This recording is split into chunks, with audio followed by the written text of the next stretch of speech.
क्या है ये सब? माँ, सच बोल रहा हूं, मेरी गलती नहीं है। बाबा ने सबके सामने। ए, वो मेरे पति है, तुम्हारे बाबा बाद में। उन्हें तुझसे ज्यादा जानती हूँ, उनके बारे में कुछ नहीं सुनूंगी। पर माँ। चुप। एक ही बात बार बार दोहराने से कोई फायदा नहीं। तुझे इस हाल में नहीं देख सकती। जो हुआ भूल जा। अच्छा लगेगा अगर तू घर चलेगा। तेरी सारी गलत हरकतों के बावजूद तेरे बाबा को मैंने मना लिया है।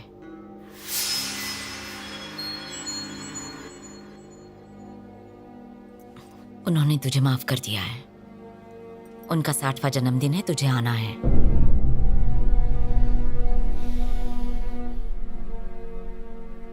घर चल, एक बार उनसे माफी मांग ले।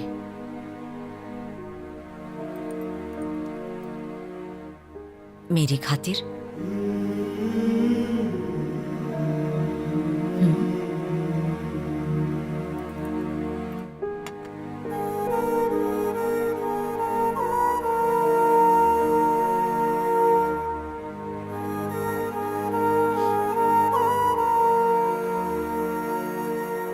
मुझे माफ कर दीजिए बाबा। तुम्हारे मुंह से ये बात मैंने कम से कम 2000 बार सुनी होगी। ए, मुझे नहीं लगता अब तुम सुधर पाओगे, और ना ही कोई उम्मीद है कि कभी तुम सुधरोगे।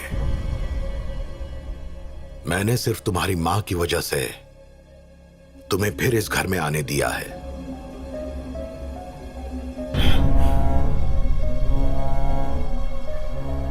जो लोग सुधरना चाहते हैं, मैं उन्हें ऑल द बेस्ट कहता हूं, लेकिन तुम्हारे मामले में मैं अपने आप को कहता हूं, मेरी यही इच्छा है कि एक न एक दिन तुम्हें अपनी गलती का एहसास हो, लेकिन मुझे नहीं लगता कि यह मेरी इच्छा पूरी होगी।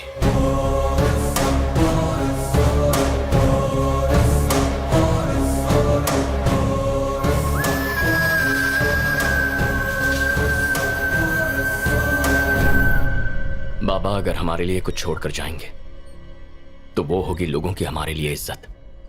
और तुम भी जानते हो इस इज्जत को बचाने के लिए बाबा जान दांव पर लगा सकते हैं। हाँ, शायद तुम बाबा का नाम किसी ऊंचाई पर नहीं लेकर जा सकते, लेकिन कम से कम उसे मिट्टी में तो मत मिला। सुन, ये मेरी जिंदगी है, इसे मैं जैसे चाहूं वैसे जीऊंगा।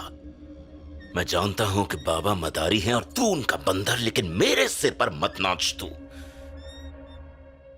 तू बस अपने काम से काम रख।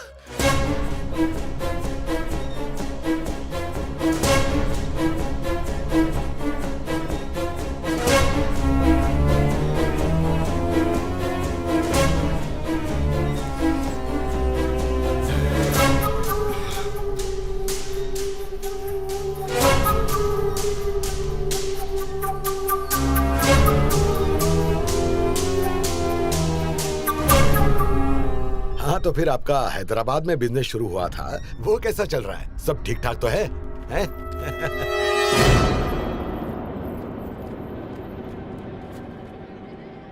आप यहाँ क्यों आए हैं? क्यों नहीं आना चाहिए था? किसने बुलाया आपको? दूर के रिश्तेदार ने। कोई मिनिस्टर यहाँ मेरी इजाजत के बिना नहीं आ सकता। मैं कोई अरा गरा मिनिस्टर नहीं हूँ। घर का ही फंक्शन अटेंड करने के लिए बुलावा नहीं चाहिए। तो आपको पहले आना चाहिए था ना। इतनी देर क्यों कर दी तूने? 60वां जन्मदिन मुबारक हो। नमस्ते अंकल। जीते रहो बेटा। कैसे हैं आप? अरे मैं तो एकदम ठीक हूँ। तुम बताओ तुम्हारी पढ़ाई कैसी चल रही है? अभी एग्जाम्स हो गए हैं, रिजल्ट्स का इंतजार कर रहा हूँ। अगर वीजा की कोई प्रॉब्लम हो तो मुझसे कहना, मैं सिफारिश कर दूंगा, काम हो जाएगा। सुनो, ये मेहनत से आगे बढ़ने वालों में से सिफारिश पर नहीं, समझ गए? पॉलिटिक्स में क्या चल रहा है? अरे इस बार तो इलेक्शन के बाद डिपॉजिट भी नहीं मिलेगा। ऐसा क्यों? अगर नंदवरम प्रोजेक्ट शुरू हो गया तो 30-40 गांव हटाने पड़ेंगे वहां से। वो प्रोजेक्ट तो मैं पहले ही रोक चुका हूँ। अरे इसीलिए तो पार्टी आपके पक्ष में थी। तो प्रॉब्लम क्या है? दरअसल एक ऐसा ग्रुप है जो इस प्रोजेक्ट को किसी भी तरीके से शुरू करवाना चाहता है। अगर ऐसा हो गया तो सब करोड़पति बन जाएंगे। कौन सा ग्रुप है? पक्की तरह से तो नहीं जानता, पर अपोजिशन का कोई एक बड़ा आदमी है जो उन्हें पूरी तरह से सपोर्ट कर रहा है। अगर प्रोजेक्ट शुरू हो गया तो फिर वोट हमारे हाथ से गए ही समझो। ये प्रोजेक्ट सिर्फ और सिर्फ किसी के आर्थिक फायदे के लिए बन रहा है। इसके पीछे चाहे जितनी ताकत और लोग लगा दें, भले कितनी भी कोशिशें कर लें, लेकिन मेरे होते हुए ये कभी शुरू नहीं होगा। कैसी हो आप?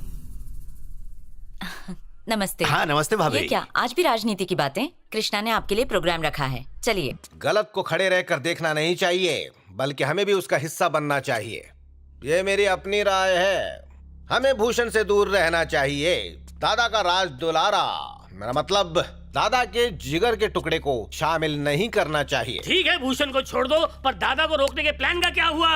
और हमारे बॉस वहाँ कहते रहते हैं कि राइट टाइम का इंतजार करो, हैं? अरे इसी तरह अगर इंतजार करते रहे तो हम लोग रास्ते में ना आ जाए। तुम बिल्कुल ठीक कह रहे हो। हमारी अगली चाल चलने के बजाय हम यहाँ बैठकर मक्खियाँ मार रहे हैं, और वो कहीं आराम से बैठकर मजे किया जा रहा है। मानता हूँ मजे भी करने चाहिए।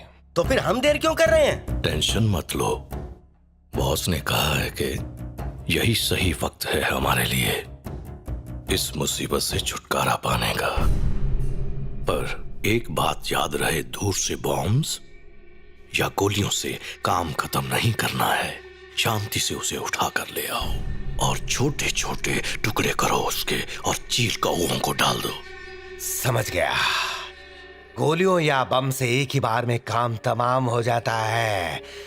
उसे तो जितना तड़पा तड़पा कर मारेंगे, लोगों के मन में हमारी पॉपुलैरिटी उतनी ही ज्यादा बढ़ेगी। और ये है मेरी पब्लिसिटी पर थियरी। बाबा, हमारे परिवारों के बीच जो कुछ हुआ वो आप समझते हैं, पर शिरीषा की मां नहीं मान रही। उन्हें हमारी दुश्मनी से डर लगता है। अगर आप उनसे एक बार मिल लें तो शायद वो समझ जाएंगे। आपकी इजाजत हो तो मैं उन्हें घर लेकर आऊंगा। एक मिनट, तुम तो जानते ही हो कि कल हम रघु की बेटी की शादी में जाने वाले हैं। वहां हम शिर्षा की मां से मिलेंगे, क्योंकि वो भी उसी गांव की है। मां से आके मिलेंगे? हाँ। कृष्णा, मेरा भाई आया है, तुमसे बात करना चाहता है। तुम्हारा भाई?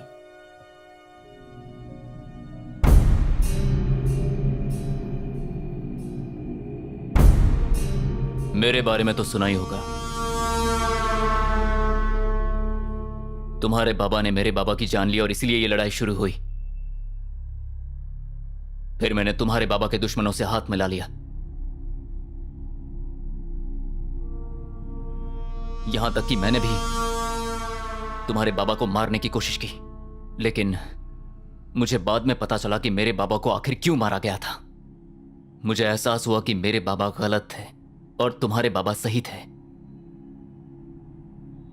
जब इसने मुझे बताया कि ये तुमसे प्यार करती है, दुश्मन होने के बावजूद तुम्हारे बाबा इसे अपने घर की बहू बनाने के लिए तैयार है, यह बात सुनकर मैं शर्मिंदा हो गया।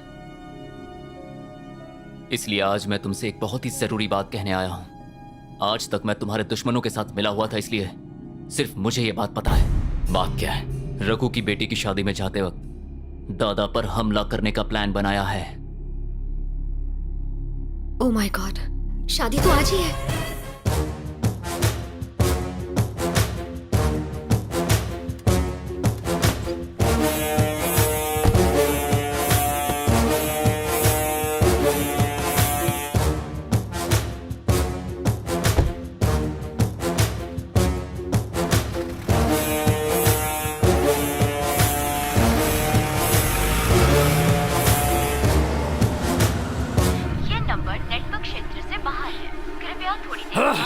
नेटवर्क नहीं है।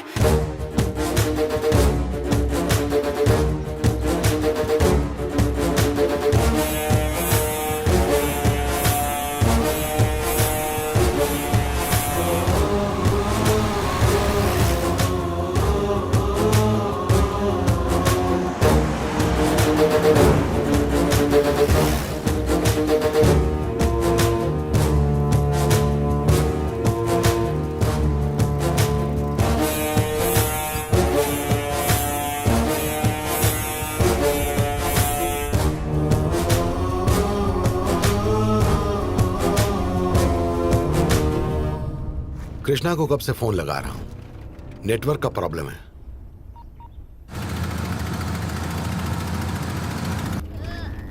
देखो देखो, वहाँ देखो, क्या है वहाँ?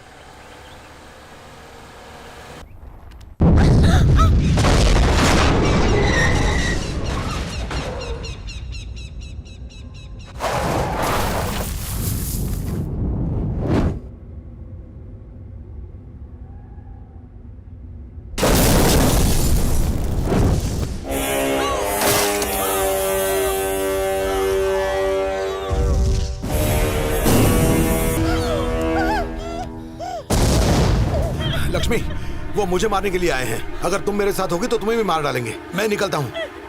नहीं, मुझे छोड़कर मत लक्ष्मी, मेरी बात सुनो, तुम यहीं रुको। गजा, लक्ष्मी का ख्याल रखना। जी। सुनिए,